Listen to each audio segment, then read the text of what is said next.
المؤلف رحمه الله تعالى ونفعنا بعلومه في الدارين آمين. Bermula iman. Bermula iman itu percaya hati. Percaya hati seseorang serta mengaku putus di dalam hatinya akan sungguh segala perkara yang dibawa datang akan dia oleh Rasulullah sallallahu alaihi wasallam. Tuan-tuan muslimin sedang jemaah yang dirahmati Allah sekalian, alhamdulillah. Pertama dan selama-lamanya kita panjatkan puji syukur pada Allah. Dengan izin taufik hidayah Allah Ta'ala jua pada malam ini, kita sambung lagi bacaan kitab Al-Misbahul Munir fi Ma'rifatillahil Qadir, karangan Baba Abdul Aziz bin Ismail Al-Fatani rahimahullahu ta'ala. Kita masih dalam huraian yang pertama. Dalam huraian yang pertama ni dia nak menerangkan kepada kita berkenaan dengan agama. Jadi agama ni 3 perkara: Islam, iman dan ihsan. Jadi kita dah lalu penerangan pengarang penulis berkenaan dengan Islam. Pada malam ni sambung salah satu daripada rukun agama ialah iman. Apa itu iman? Maka dia kata bermula iman. Takdir dia bermula makna iman. Sebab dia definisi ni. Bermula iman, yakni bermula makna iman itu. Apa makna iman? Percaya hati seseorang. Itu makna iman. Dalam hati kita percaya ataupun mengaku. Tu dia bubuh di belakang tu serta. Serta tu maknanya percaya tu dalam bentuk pengakuan. Berlaku di mana iman ni? Dalam hati. Dia tak serupa dengan Islam. Islam mengaku juga. Tapi mengaku tu pada zahir. Pada lidah. Tuan-tuan lihat definisi Islam sebelum ni, dia sebut mengaku zahir. Yang kita panggil dengan al-iqraru bil lisan. Mengaku dengan lidah. Macam mana cara dia? Berlafaz dengan 2 kalimah syahadah. Itu Islam. Adapun iman, percaya, yakni mengaku di dalam hati seseorang serta mengaku putus di dalam hatinya. Putus ni terjemah daripada kalimah jazam. Mengaku secara jazam ataupun mengaku secara putus di dalam hatinya akan sungguh segala perkara yang dibawa datang akan dia akan perkara oleh Rasulullah sallallahu alaihi wasallam. Itu dipanggil iman. Mengaku, percaya ataupun kita panggil at-tasdiqul qalbi. Membenarkan di dalam hati kita. Membenar tu sampai tahap mana? Sampai tahap putus. Putus tu maknanya yakin. Yakin ni apa makna dia? Ma la yahtamilun naqidha. Itu yakin. Yakin ni maknanya tak ada lawan. Kalau kita kata ada, Allah Ta'ala ni ada, maknanya tak ada istilah lawan, tiada. Itu makna yakin. Bila kita mengaku, bila kita tasdik dalam hati, Allah Ta'ala ada. Maknanya tak ada lah orang ancam macam mana pun, ugut macam mana pun, suruh macam mana pun, kita tak akan kata Allah Ta'ala tak ada. Ataupun duk main, boleh jadi ada ke? Boleh jadi tak ada. Boleh jadi tidak yakin. Kalau ada ihtimal je, tak jadi lalu. Dia tak jadi yakin. Sebab apa? Sebab yakin ni, ma la yahtamilun naqidha. Dia tak ada lawan. Kalau ada lawan tiada, itu bukan Allah Ta'ala. Macam sesuatu benda yang ada lawan dia. Itu tidak panggil yakin. Adapun yakin ni, ma la yahtamilun naqidha. Dia tak ada lawan dia. Jadi kalau ada ihtimal, dia tak panggil yakin. Dia akan pergi sama ada pada syak. Ataupun dia pergi pada zon. Atau dia pergi pada waham. Supaya kita ambil air semayang lah. Kita basuh tangan kita basuh muka kita. Selesai kita keluar daripada bilik air, kita berhenti daripada ambil wuduk. Tu sebab kita yakin lah tu. Kita basuh tu. Tapi kalau ada main syok lagi, tak selesai lagi lah wuduk kita. Ataupun duk main dengan zon lagi, tak selesai lah wuduk kita. Jadi, bila kita dah yakin kita basuh muka, tu yang beralih tu. Daripada basuh muka, basuh tangan ke siku pula. Sebab kita rasa kita basuh dah. Baik. Jadi, mengaku putus ni, maknanya yakin sungguh-sungguh dalam hati kita. Yakin ni, putus ni sampai tahap ulama sebut, kalau orang ancam putus nyawa pun kita tetap akan kata sebagaimana yang kita imani. Itu benda yang duk berlaku di awal sejarah Islam lah, zaman Rasulullah. Yang tu teruji sungguh tasdik qalbi dia.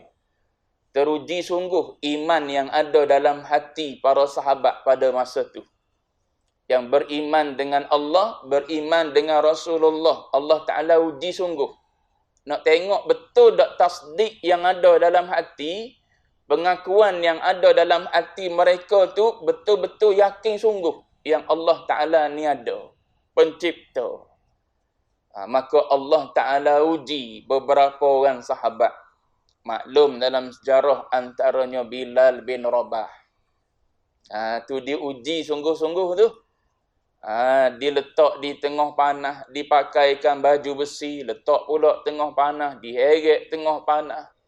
Suruh tukar daripada kalimah mengaku Allah Ta'ala sebagai Rabb, sebagai Tuhan, suruh mengaku patung berhala itulah sebagai Tuhan. Tak mengaku. Walaupun terbakar kulit, tapi iman tak terbakar. Walaupun bunuh putus leher, tapi iman tak putus. Tu lah tahap iman. Tu yang Allah Ta'ala sebut dalam surah Al-Ankabut tu. Ahasiban nasu an yutraku an yaqulu amanna wa hum la yuftanun.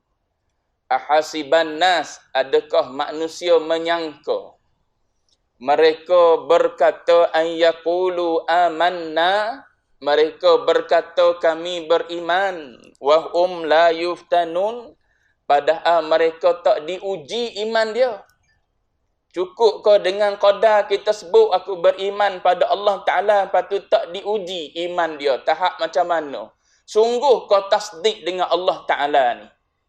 Sebab tu Allah Ta'ala uji kita dengan berbagai-bagai bala, berbagai-bagai ujian. Bagai-bagai benda yang kita tak suka mari dalam hidup kita tu, nak menentukan betul ke tak betul tasdik kita pada Allah Ta'ala. Begitu juga kisah kita tengok Ammar bin Yasir. Tu di antara orang-orang awal yang betul-betul Allah Ta'ala uji. Uji mereka sampai tahap walau mati sekalipun tak apa. Aku tetap percaya bahawa Allah Ta'ala adalah Tuhan. Kalau uji kita tak tahu. Takut uji kita dengan ujian sebagaimana yang dikenakan pada sahabat ni, takut pada masa tu kita kata boleh jadi bukan Allah kot Tuhan. Tu dia panggil tak yakin tu. Tu dia panggil tidak putus, tidak mengaku putus di dalam hati. Iman ni benda yang putus dalam hati. Supaya kita dengan anak kita ni. Kita dengan anak kita. Kita tengok anak kita depan kita ni baik tak? Kita percaya anak kita baik. Tapi tak putus. Kau putus tuan-tuan? Jenis putus tu payah cikgu nak handle. Cikgu cerita anak tuan ni ada masalah disiplin ni. Tak hadir ke kelas. Tak hadir macam mana saya hantar dia di pagar sekolah? Ya tu. Sebab dia percaya putus tu pada anak dia tu. Padahal anak dia depan dia je malaikatnya belakang syaitan. Contoh. Sebab tu kita tengok anak kita, kita percaya. Tak percaya ke abang ni orang baik. Ayah percaya abang orang baik. Tapi percaya tu putus ke tak? Tak putus. Sebab kita tahu depan kita lain, belakang kita lain. Anak kita ni perangai dia tak serupa depan kita. Depan kita dia takut. Belakang kita, dia berasa tak ada dah ayah dia. Boleh jadi perangai dia lain daripada yang di depan kita. Itu dipanggil percaya yang tidak putus. Baik, adapun pada Allah Ta'ala tak boleh buat gitu. Pada Allah Ta'ala kena mengaku, percaya, putus dalam hati kita segala perkara yang dibawa datang akan dia oleh Rasulullah daripada ni bayan kepada perkara. Apa benda perkara yang dibawa oleh Rasulullah tu? Dia nak terangkan perkara apa yang dibawa oleh Nabi tu. Daripada pekerjaan agama yang diketahui akan dia dengan darurah benar. Darurah benar ni maksudnya darurah sangat. Darurah sungguh-sungguh. Apa makna darurah? Sebut dah hari tu. Terang nyata sungguh. Terang nyata benar-benar. Tu di antara perkara yang dibawa oleh baginda Nabi. Tu perkara agama yang diketahui akan dia akan pekerjaan agama tu dengan darurah benar. Apa contoh dia? Contoh dah dalam pertemuan yang lepas, iaitu salat, iaitu puasa, apa lagi semayang Jumaat.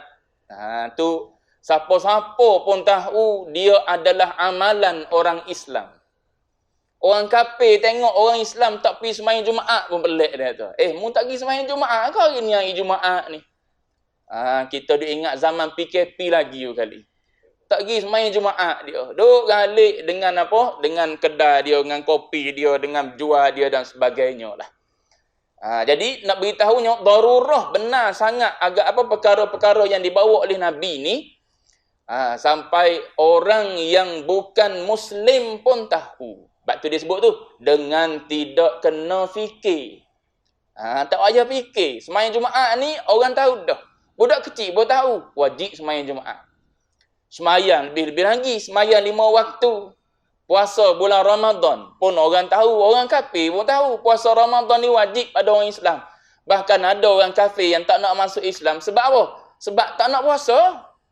Sebab dia tahu dah kalau masuk Islam, salah satu daripada perkara wajib yang dilakukan oleh orang Islam ialah kena puasa bila masuk bulan Ramadan. Kalau orang kafir pun tahu perkara tersebut, itu dipanggil perkara yang ada dalam agama yang dinamakan dengan pekerjaan agama yang diketahui dengan jalan darurah. Baik. Dengan tidak kena fikir, tak payah mikir, kita boleh tahu semayang terwajib. Dan bicara maknanya tak perlu bahas. Orang tahu bahawa perkara tersebut adalah perkara yang wajib dalam agama. Bahkan tahu belaka dia tu. Belaka ni tuan-tuan faham dia? Bahasa Kelantan ni. Dia orang Fatani kan. Bahkan tahu belaka tua dan muda, akan bahawa perkara itu daripada pekerjaan agama Islam. Gitu. Tu benda yang dibawa oleh Rasulullah. Ada perkara yang darurah, ada perkara yang sulit. Perkara yang darurah macam contoh kita bagi terang nyata di antara perkara urusan agama yang tu tak dimaafkan, tak tahu. Sama ada kita orang awam, lebih-lebih lagi orang khawas. Orang yang ada ilmu. Orang ada ilmu macam mana tak tahu semayang wajib contoh. Tiap-tiap orang yang berilmu mesti tahu semayang 5 waktu tu adalah wajib. Puasa Ramadan tu wajib. Haji tu wajib. Semayang Jumaat tu wajib. Orang yang berilmu. Orang awam macam kita pun tak dimaaf, tak tahu. Sebab tu perkara darurah minad-din. Ma'ulima minad-din bid-darurah dipanggil. Adapun yang sulit-sulit, hukum hakam yang rumit-rumit, yang halu-halu, yang tu orang awam macam kita dimaafkan, tak tahu. Adapun orang alim, orang khawas tak dimaafkan, tak tahu. Adapun kita baru tahu hari ni, tak apa, sebab apa? Benda sulit. Benda rumit, perlu kepada apa? Pengajian yang mendalam baru tahu. Jadi dimaafkan untuk orang awam. Baik. Dan terbentuklah iman itu di atas 6 asas atau 6 tunjang yang dinamakan 6 asas, 6 tunjang tu dengan rukun iman.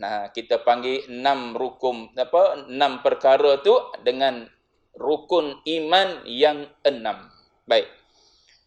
Yang pertama, percayakan Allah. Ni dibilang dulu rukun iman. Depan nanti baru dia cerita. Huraian yang kelima kalau tak silap. Huraian yang kelima bicara tentang usuluddin. Bawah tu barulah dia cerita tentang sifat-sifat wajib bagi Allah Ta'ala.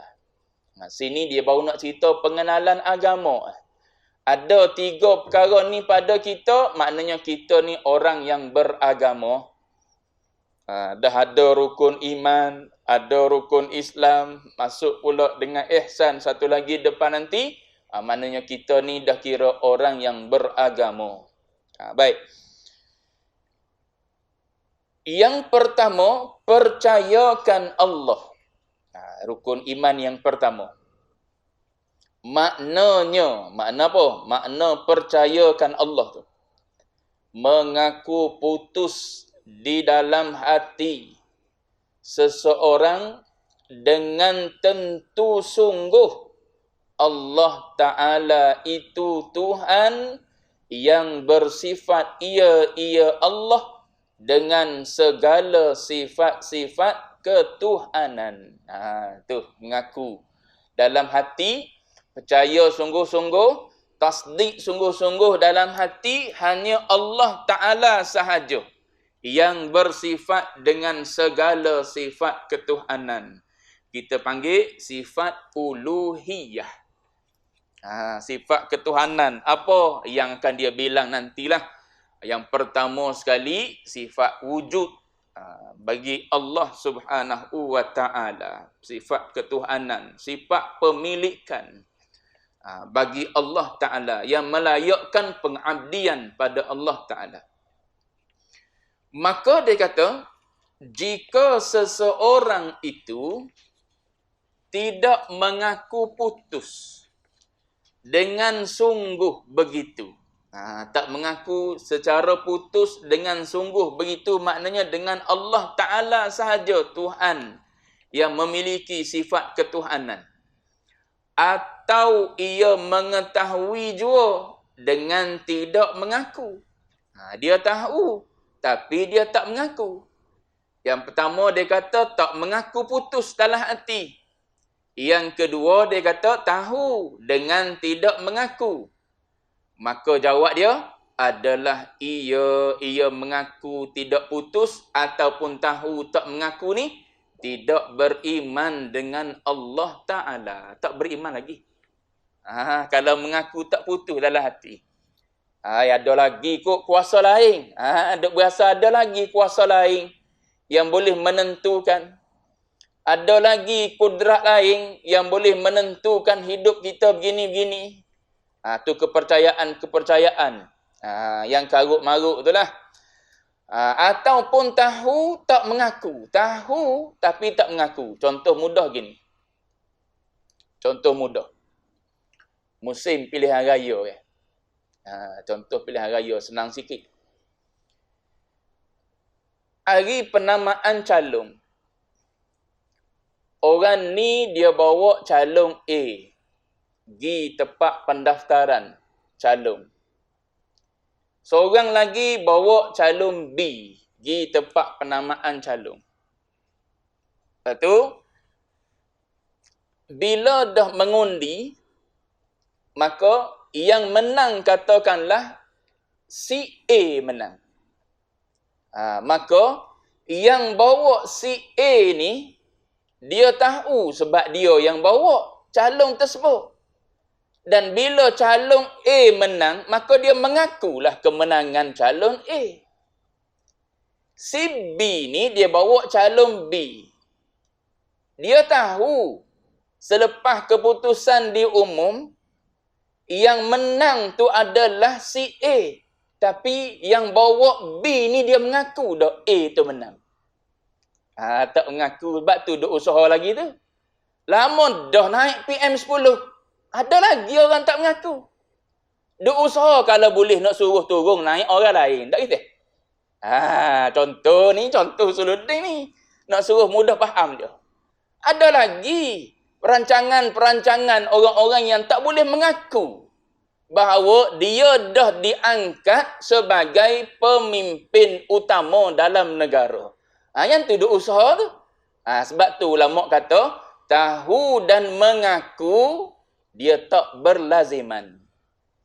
Orang yang tahu tak semestinya dia mengaku.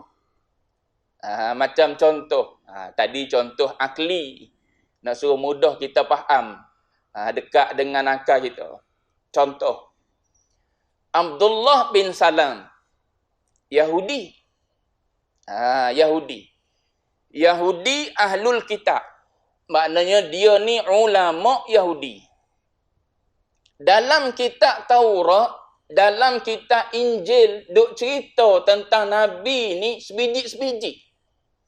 Sehingga Allah Ta'ala sebut dalam kitab Quran kita, ya'rifunahu kama ya'rifuna abna'ahum. Mereka ni kenal Nabi kita Muhammad ni sebagaimana mereka kenal anak mereka. Pas kitab Taurat dengan kitab Injil ni, tuan-tuan ingat sezaman dengan lahir Nabi ke? Dah, dulu lagi jauh. Berapa tahun jauh dengan Nabi, zaman Nabi Musa dengan zaman Nabi Isa ni. Tapi mereka yang baca kitab Taurat tu, seolah-olah Allah Ta'ala cerita dalam Quran macam boleh kenal anak muda. Maknanya detailnya Allah Ta'ala cerita Nabi akhir zaman yang lahir nanti. Ginilah cerita dia. Mukanya begini, rambutnya begini, matanya begini, hidungnya begini. Sebab tu Yahudi yang jahat. Ulama Yahudi yang jahat dia ubah. Bila dia tahu dah Muhammad bin Abdullah ni, Nabi kita, akan lahir bukan daripada bangsa dia, lahir daripada bangsa Arab. Maka dia tak boleh terima. Bila dia tak boleh terima, dia tak nak dia saja tak terima. Dia nak suruh pengikut dia, kita orang awam ni macam mereka jugalah. Orang awam Yahudi ni tak terima juga. Macam mana kita ubah hati kitab kita. Tu yang tukar tu. Dia tukar. Nabi disebut dalam kitab berambut ikal mayang. Dia tukar. Nabi ni jenis rambut luruh. Nabi ni jenis rambut kerinting. Nabi ni warna kulitnya putih kemerah-merahan. Dok dia kata kulit sawo matang. Nabi ni begini. Dia ubah. Bila dia ubah kitab dia, kitab Taurat, kitab Injil dia, maka pengikut orang awam dia yang baca kitab Taurat, kitab Injil tu tengok bila saat lahirnya Nabi kita tak serupa lah dengan kitab yang dia cerita sebab dia ubah dah. Kalau nak kira gak dia baca kitab dia tu dah cukup dah. Lahir je seorang manusia yang mengaku dia adalah Nabi akhir zaman, Nabi yang terakhir diutus oleh Allah, terus beriman pada Allah. Sebab apa? Sebiji serupa dengan apa yang dicerita dalam kitab, apa yang ada depan mata kita. Tu ya Abdullah bin Salam baca dalam kitab dia. Dia kenal dah Nabi akhir zaman ni macam mana sifat dia, ciri-ciri dia. Sebab tu bila dia dengar saja Nabi akhir zaman sampai ke bumi Madinah, dia tengok orang pakak kerumung ikut Nabi yang akhir zaman sampai ni, maka dia pun pergi sekali. Bersesak-sesak sekali pergi tengok. Bila dia masuk tengok, dia kata, tak ada tanda sikit pun di wajah lelaki ni pendusta. Sedangkan penduduk Mekah, penduduk Quraisy, kafir Quraisy tu, mereka tak kenal ke Muhammad ni siapa dia? Kenal lah. Dia kata Al-Amin, Al-Amin tu. Ni orang baik, ni orang paling baik di kalangan kita, paling mulia di kalangan kita. Tak ada lah orang yang paling baik di kalangan kita. Tapi bila Nabi angkat syiar la ilaha illallah Muhammadur Rasulullah, dia kata apa? Aku tak beriman. Tu kata tahu tak semestinya mengaku. Orang kafir Quraisy tahu tak Muhammad ni adalah Nabi akhir zaman? Tahu. Dia mengaku dulu lagi. Tak ada lah orang yang paling baik, orang yang patut, orang yang layak diberi itu, ini dan sebagainya. Orang yang paling jujur, ni lah orang dia. Tiba-tiba bila Nabi isytihar, dia Nabi akhir zaman bawa risalah, la ilaha illallah, menghapus segala kepercayaan karut maruk, pada masa tu juga kufur. Adapun Abdullah bin Salam tahu, bila tahu temu dengan Nabi terus mengaku. Inilah Nabi akhir zaman yang telah dijanjikan di dalam kitab kita, kitab Taurat, kitab Injil. Kitab yang tak diubah lah, yang tak ditahrif. Terus beriman Abdullah bin Salam. Sehingga kan Abdullah bin Salam ni dipuji oleh Allah Ta'ala. Sehingga ke hujung dunia lah, maknanya pujian Allah Ta'ala tu kekal kepada Abdullah bin Salam ni. Sehingga Abdullah bin Salam sendiri mendedahkan perangai jahat Yahudi ni. Dia sendiri mendedahkan.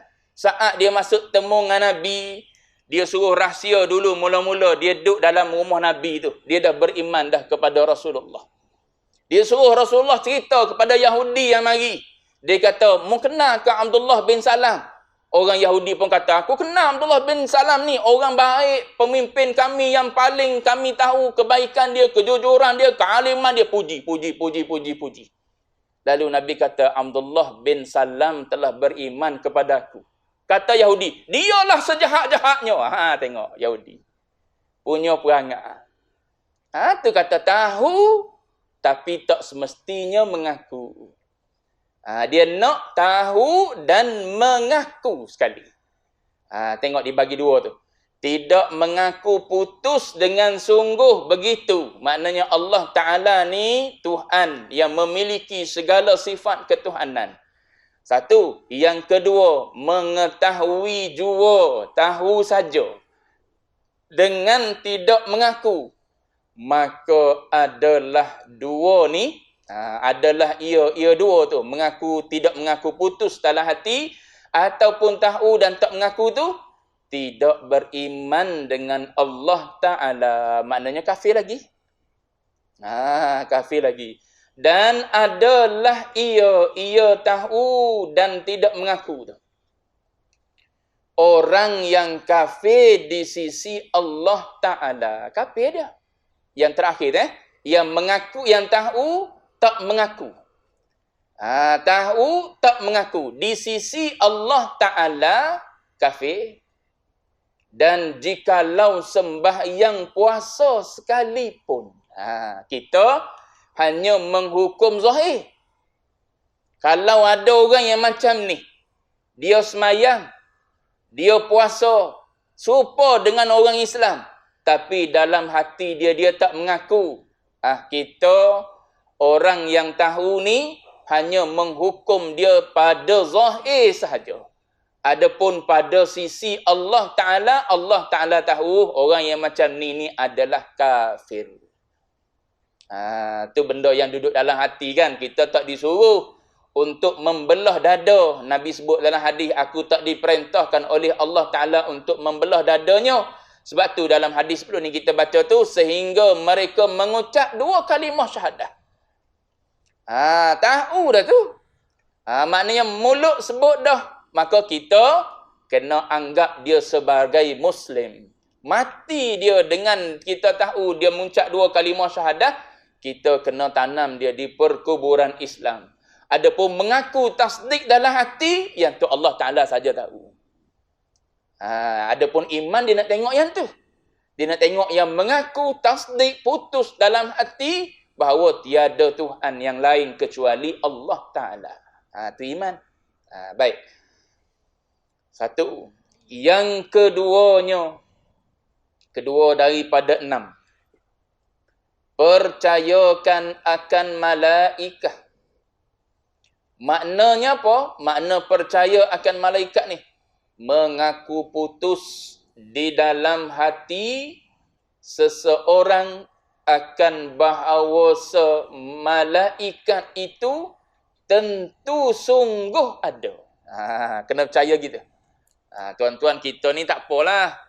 Orang yang dah percaya dah. Percaya ada malaikat ke ada di kalangan kita yang tak mengaku putus dalam hati ada malaikat.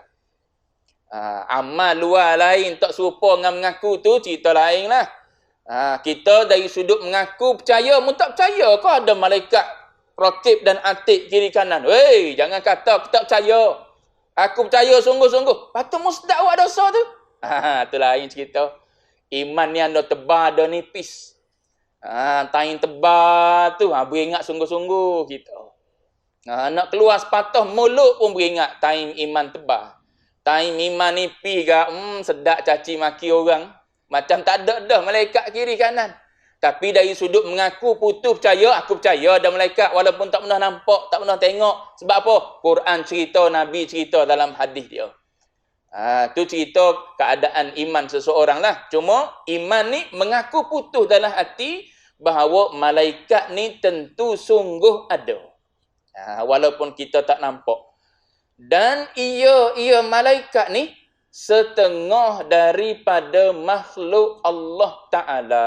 Ni makhluk Allah Ta'ala yang paling ramai sekali adalah malaikat. Yang wajib kita beriman dia 10. Adapun dia ramai. Yang duk masuk di Baitul Ma'mur tu sekali masuk 70,000. Lepas tu bila keluar yang tu masuk yang lain pula. Yang keluar tu tak masuk dah. Yang masuk yang lain pula 70,000. Keluar pula yang tu, masuk yang lain pula. Yang lain pula. Dia tak berulang yang sama. Tu maknanya ramanya tentera Allah Ta'ala yang berupa malaikat ni. Tu nak menunjukkan kekuasaan Allah Ta'ala. Kerajaan Allah Ta'ala yang maha hebat tu. Sehingga malaikat yang dijadikan oleh Allah Ta'ala tu sangat-sangat ramai. Baik. Jadi beriman kepada malaikat maknanya percaya putus dalam hati kita bahawa malaikat ni ada sungguh dan dia adalah sebahagian daripada makhluk Allah Ta'ala. Baik. Yang ketiganya, percaya akan segala kitab dengan maknanya mengaku putus seorang di dalam hatinya dengan tentu sungguh ada segala kitab yang datang daripada Allah Ta'ala. Kita panggil Al-Kutubus Samawiyatu. Kitab-kitab samawi. Contoh dia apa? Quran. Contoh dia apa? Taurat tu dia bagi tu. Dan lain-lainnya. Apa lagi contoh dia? Injil. Apa lagi contoh dia? Zabur. Apa lagi contoh dia? Suhuf. Tu dalam surah Al-A'la tu. Surah Al-A'la tahu? Tak tahu surah Al-A'la. Surah Sabbihis tahu? Di ujung tu sebut kan? Suhufi Ibrahim wa Musa tu. Nabi Musa ni bukan setakat kitab Taurat je dia boleh. Bahkan ada suhuf lagi dia pilih. Apa yang dia diturunkan kepada dia. Baik. Jadi iman kepada kitab ni mengaku putus di dalam hati kita, dalam hati seseorang tu, sungguh ada segala kitab. Walaupun kita tak pernah tengok kecuali Al-Quran. Kalau tanya kita pernah tengok Taurat? Tak pernah tengok lah. Ataupun Injil. Walaupun kitab tu ada. Kitab Injil ada. Saya ada nuskhah dia. Tapi nuskhah yang orang Kristian dah ubah lah. Dia buat pameran waktu di universiti dulu. Dia buat pameran. Dia bagi percuma. Nak suruh orang Islam ni baca kitab dia. Dia edar percuma. Ambil, kita pun ambil juga. Satu buat kenangan. Ada di rumah. Yang saya besar ada, yang saya kecil pun ada. Tapi tak pernah baca. Tak tahu apa kandungan dia. Cuma nak sebutnya, kitab Taurat, kitab Injil, kitab Zabur dan juga Suhuf ni, benda yang ada. Kita percaya dia ada. Kita percaya dia pernah diturunkan kepada Nabi-Nabi yang tertentu tu. Walaupun kita tak pernah pegang, tak pernah tengok dia. Sebab Allah Ta'ala sebut dalam Quran, Dzalikal kitabu la raiba fi. Kitab itu, yakni Al-Quran, la raiba fi, tidak ada syak padanya pada Quran tu. Di antara yang ada dalam Quran duk cerita pada kita ialah tentang kitab-kitab lain tu lah. Kitab Taurat, kitab Injil, kitab Zabur dan Suhuf tu duk cerita dalam Quran. Jadi kita beriman dengan Quran sekali, kena beriman dengan kitab-kitab yang lain juga. Jangan beriman pada Quran saja, tak beriman pada kitab-kitab yang lain. Kita beriman dengan semua kitab yang diturunkan oleh Allah Ta'ala. Tu beriman dengan kitab. Baik. Yang keempatnya. Panjang lagi bawah ni, laju sikit. Yang keempatnya, percaya akan segala rasul-rasul. Percaya akan segala rasul-rasul Allah. Dengan maknanya, makna percaya akan segala rasul-rasul Allah ni, mengaku putus seseorang di dalam hatinya dengan tentu sungguh ada segala Rasulullah Ta'ala. Dan mengaku sungguh akan segala perkara yang mereka itu menyampaikan kepada umatnya. Gitu. Percaya satu, percaya kepada Rasul-Rasul. Macam ulama-ulama kita tinggal sebagai amalan wirid lepas semayang. Cuma kita sekarang ni malah tak baca. Ulama kita dulu lepas ayatul kursi, dia masuk amanar rasul. Antara ayat yang diajar supaya kita hafal lepas daripada semayang. Nak suruh jadi rutin, biar boleh ingat mulut ayat ni. Sebab ayat ni berkait dengan iman. Amanar rasulu. Telah beriman Rasul. Siapa? Baginda Nabi kita Muhammad. Nabi sendiri pun beriman. Kalau kita tak beriman, pelik. Amanar rasulu. Nabi kita sendiri beriman. Beriman dengan apa? Bima unzila ilaihi. Apa yang diturunkan kepadanya tu. Daripada mana turun tu? Min rabbih. Daripada Tuhannya. Dan wal mu'minun. Dan orang-orang yang beriman pun beriman juga. Beriman juga sebagaimana yang diimani oleh Rasulullah. Lepas tu dia mari pula. Kullun amana billah. Semua sekali. Rasul, orang-orang yang beriman. Maksudlah kau tu? Nabi-nabi mana sekalipun, semuanya beriman dengan Allah. Lepas tu, billahi. Dia bilang satu-satu tu. Billahi wa malaikatihi wa kutubihi wa rusulih.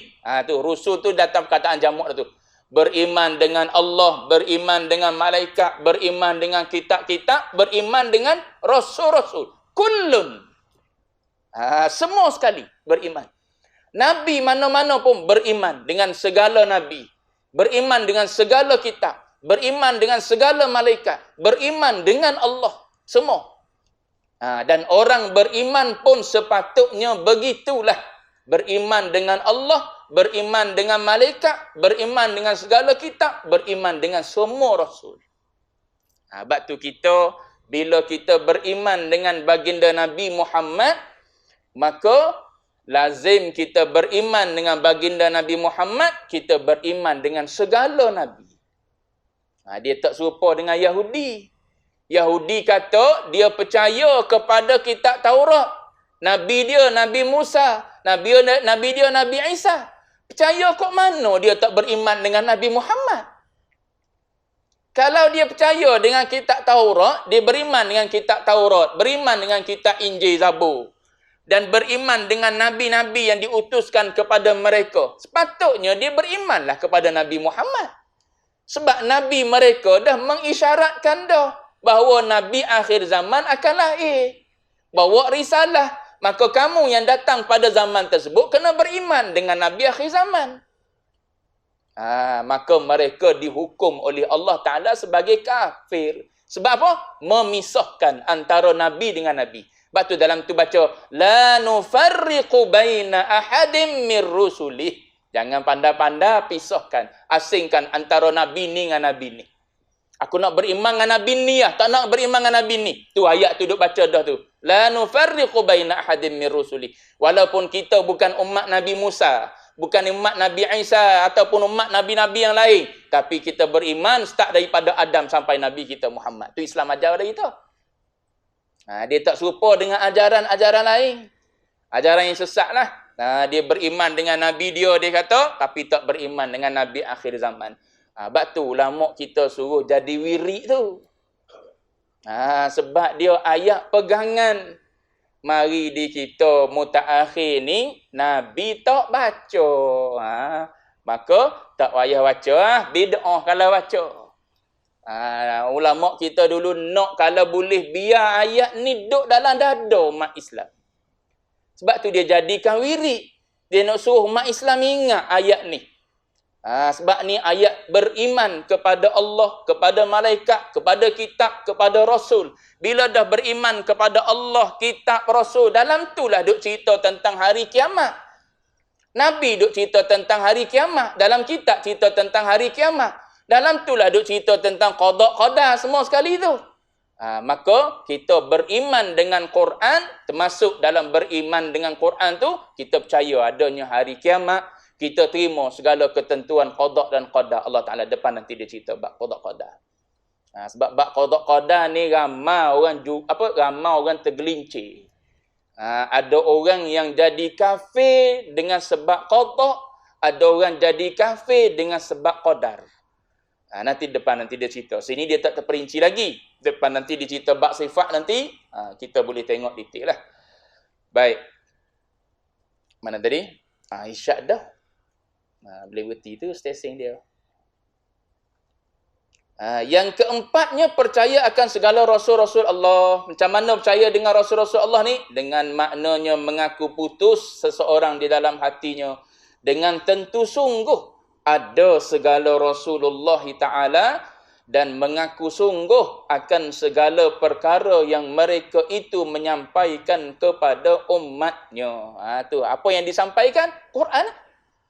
Maknanya segala yang ada dalam Quran tu kena yakin sungguh-sungguh. Jangan buat main. Jangan buat main dengan apa yang disampaikan daripada Quran ataupun daripada hadis Nabi. Walaupun kita tak setuju. Aku tak setujulah bab hukum ni contoh. Sedangkan hukum tersebut ada dalam Quran. Jangan buat main. Sebab apa? Sebab dia termasuk dalam beriman kepada Rasul. Bila kita beriman kepada Rasul, termasuk dalam beriman kepada Rasul tu, mengaku, terima, putus juga dengan apa yang disampaikan oleh Rasul-Rasul ni. Sebab tu sifat wajib bagi Rasul ni siddiq. Jujurnya dia dalam menyampai ni, kalau dia tak tahu, dia jawab tak tahu. Ada orang datang bertanya kepada Rasulullah kan, tentang ruh. Contoh baca dalam surah Al-Kahfi tu. Allah Ta'ala pinta awal-awal lagi. Orang nak mari bertanya padamu ni, soal ruh. Maka mu jawab pada dia. Wa yas'alunaka 'anir ruh. Mereka mari bertanya kepadamu, wahai Muhammad, tentang ruh. Mu jawab pada mereka, qulir ruhu min amri rabbi. Urusan ruh ni bukan urusan aku. Urusan roh ni urusan Tuhan aku. Mu kena tanya dia lah. Tu Nabi Nabi sengoti pula. Nabi betul-betul. Nabi sungguh-sungguh. Sebab apa? Yang dia tahu je. Yang dia diizin oleh Allah Ta'ala bagi tahu. Jadi bagi tahu.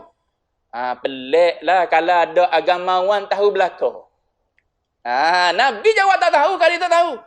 Tu baru orang yang boleh kita buat guru. Kalau dia tak tahu, dia jawab dia tak tahu. Ni dok kalau jawab belaka tidak tok guru tu, tok garu dia panggil. Dia tahu belaka tak apalah kalau dia jawab dengan dia tahu semua. Kalau dia tak tahu pun saya rasa. Duk main rasa tak sedap lah. Saya rasa lah. Jangan main rasa. Saya jawab kemudian lah. Tunggu saya rujuk dulu. Kuliah akan datang nanti saya jawab. Ataupun tuan-tuan rujuk orang lain lah. Ada ustaz yang lebih reti dalam bab ni, lebih alim dalam bab ni. Tanya ustaz tu, tanya agamawan tu, asatizah tu, tu baru tok guru betul. Yang dia tak tahu, dia jawab dia tak tahu. Kalau dia jawab semua apa yang dia tahu, kata ulama majnun orang tu, gila ni orang ni. Apatah lagi kita bukan orang alim. Bab tu jangan tanya saya. Tu kunci dia nak bagi tahu. Jangan tanya. Nak tanya orang lain. Saya hanya menyampaikan sahaja. Baik. Jadi itu Nabi, perangai Nabi. Baik. Sebab tu Yahudi ada yang beriman dengan sebab ayat tadi. Wa yas'alunaka 'anir ruh. Betul-betul Nabi ni kalau gini ni. Sebab apa? Sebab dia hanya bagi tahu apa yang dia diizin dan dia tahu daripada Allah Ta'ala saja. Apatah lagi Allah Ta'ala sebut wa ma utitum minal ilmi illa qalila. Sikit sangat je ilmu yang aku bagi padamu tu. Hatta pada Nabi sekalipun, sehebat mana pun ilmu yang ada di Nabi dan Rasul tu, tetap termasuk dalam ayat tersebut. Qalilah. Nak banding dengan ilmu yang ada di sisi Allah Ta'ala yang sangat luas tu. Sebab tu Nabi, dia sangat-sangat jujur dengan Allah Ta'ala. Sebab tu sifat wajib bagi Nabi ialah siddiq. Tapi bila dia bercakap, benda yang kadang-kadang seorang yang ummi boleh cerita. Pelik ni. Dia ummi, tapi boleh cerita benda pelik-pelik. Ghulibatir Rum. Dia boleh cerita tentang Rum akan kalah. Macam mana orang yang ummi, yang kata tak tahu baca, tak tahu menulis, boleh cerita ni, benda luar biasa ni. Benda yang akan berlaku boleh cerita ni. Iyalah sebab dia Nabi dan Rasul. Tu. Kadang-kadang dia cerita benda yang luar biasa. Kadang-kadang yang sepatutnya orang rasa dia boleh jawab, dia tak jawab. Sebab apa? Sebab dia sangat-sangat jujur dengan Allah Ta'ala. Tu Nabi dan Rasul. Sebab tu kita Ahlussunnah wal Jamaah diajak beriman dengan semua Nabi dan juga Rasul. Sebab ni mereka ni orang yang betul-betul menyampaikan daripada Allah Ta'ala. Habis itu akan datang yang kelimanya, percaya akan hari kiamat. Rukun Islam, rukun iman yang kelima. Ada dua lagi rukun iman. Akan datang. Wallahu a'lam wa ilmuhul atam.